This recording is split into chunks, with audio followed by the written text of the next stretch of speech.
Taigi leiskite pasveikinti jūs, žengus žingsnį link jūsų tobulėjimo, tai įsigijus dirbtinio intelekto pradedantiesiems mokymus. Visai neužilgo papasakosiu tuomet, kas jūsų laukia ir galėsite šokti į praktiką. Tai trumpai tariant, jeigu jūs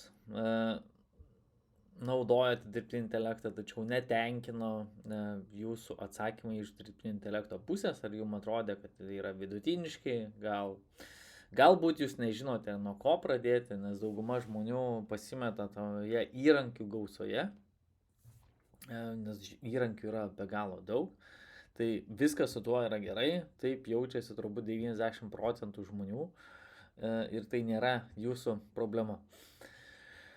Dažniausios problemos, ką aš pastebėjau dirbdamas su žmonėm ir bendraudamas su žmonėm, tai arba jie naudoja, kaip aš duodu tą pavyzdį, ir nebando iškasti griovį su plaktuku, naudoja netinkamus įrankius arba neturi strategijos, arba naudoja tą patį, sakykime, ChatGPT kaip kažkokį vietoj Google paieškos, arba duoda per mažai konteksto, tai bet kokiu atveju, jeigu jūs sprendžiate kažkokį tais klausimą ar ieškote kažkokios informacijos, tai reikėtų neduoti daugiau konteksto, arba neturi aiškios struktūros, kaip norėtų panaudoti ir įdarbinti tą patį dirbtinį intelektą.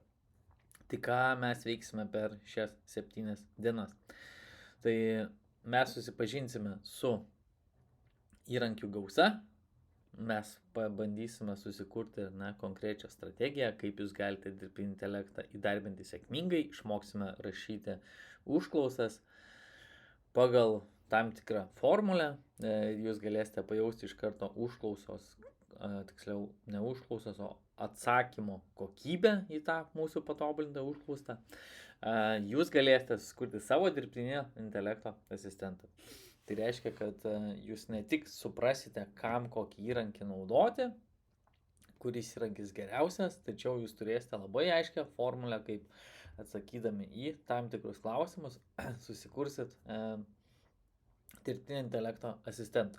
Ką tai reiškia asistentą? Tarkim, viena klientė susikūrė buhalteriniam klausimam asistentą. Aš pats esu susikūręs asistentus šitų visų laiškų rašymų, kuriuos jūs gausite per visas šitas 7 dienas, ar ten, sakykime, strategijos kūrimui ir panašiai. Taip pat aš padarysiu atskirą video, kaip naudotis ChatGPT, kokie yra ten nustatymai, kam ten galima naudoti. Elementariai, lygiai taip pat, analogiškai mes turėsime ir Perplexity visą pristatymą ir tuomet turėsime automatizacijos pavyzdį, kaip galima pasidaryti automatizaciją. Tai jūs ne tik susikursit savo asistentą, išmoksit rašyti teisingai užklausas, gebėsit atsirinkti įrankius, bet ir dar galėsite susikurti savo aiškę strategiją, kaip galite įdarbinti dirbtinį intelektą. Taip, tai norėčiau, kad jūs irgi šiandienai tada galėtumėt pasidaryti tokią mini užduotėlę, atsidaryti ChatGPT ir sakyti, nuo šiandien tu būsi mano asistentas, štai kaip aš dirbu. Ir duokite tada savo konteksto, ką jūs veikiate gyvenime, kokia yra jūsų kasdienė užduotis.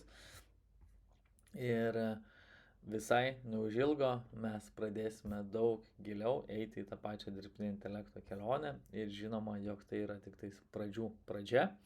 Tad palinkėjimas jums, pabandykite savo kasdienybėje pradėti naudoti dirbtinį intelektą. Tai dažniausiai būna tam tikrai 3 žingsniai, kaip žmonės įdarbina. Pirmas žingsnis tai yra žmonės testuojasi, žaidžia su tais dirbtinio intelekto įrankiais, neturėdami jokios strategijos. Tai viskas su tuo yra gerai. Antras žingsnis, jau kaip jau pereina per tą testavimąsi žaidimą, svarbu tame neužsibūti ir pasimti labai aišku kontekstą. Aš noriu su dirbtiniu intelektu sutaupyti laiko.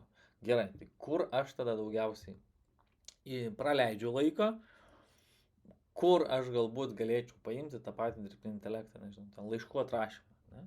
Tai antras lygis tada žmonės, kai nusprendžia, jie pradeda naudoti tai kasdien ir atsiranda jau toks pagalbininkas. Tai prasideda jau tokia apčiuopiama nauda.